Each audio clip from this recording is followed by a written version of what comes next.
आपण पाहत आहोत SN न्यूज मराठी. लाईक करा, शेअर करा, सबस्क्राईब करा व रहा आमच्या सोबत अपडेट.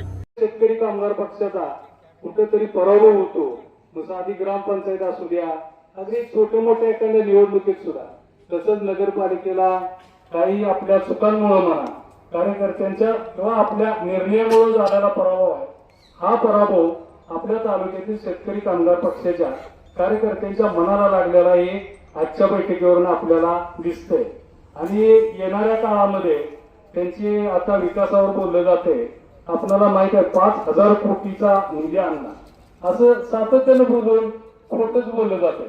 जर 5,000 कोटी वाड्या वस्त्या फिरवून हा शेतकरी कामगार पक्ष उभा केलेला आहे.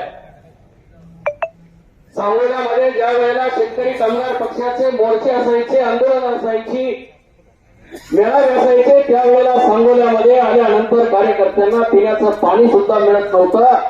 डेरे पालते घातले जात होते. हा शेतकरी कामगार पक्षाचा इतिहास आहे.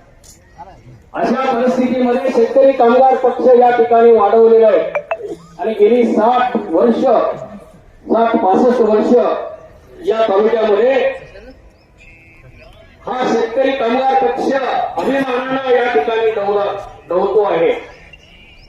आज या ठिकाणी नगरपालिकेचा उल्लेख झाला, त्याच्या आपल्याला खोलात जायचं नाही. येणाऱ्या जिल्हा परिषद आणि पंचायत समितीच्या आणि पुढे काही दिवसानंतर ग्रामपंचायतीच्या निवडणुका आहेत. या निवडणुका डोळ्यासमोर ठेवून हा शेतकरी मेळावा या ठिकाणी आपल्याला आयोजित करायचा आहे. हा मेळावा आयोजित करत असताना आपापल्या गटातल्या प्रमुख कार्यकर्त्यांना माझी नम्र विनंती आहे की आपण मोठ्या संख्येने कार्यकर्ते त्या मेळाव्यासाठी उपस्थित ठेवायचे.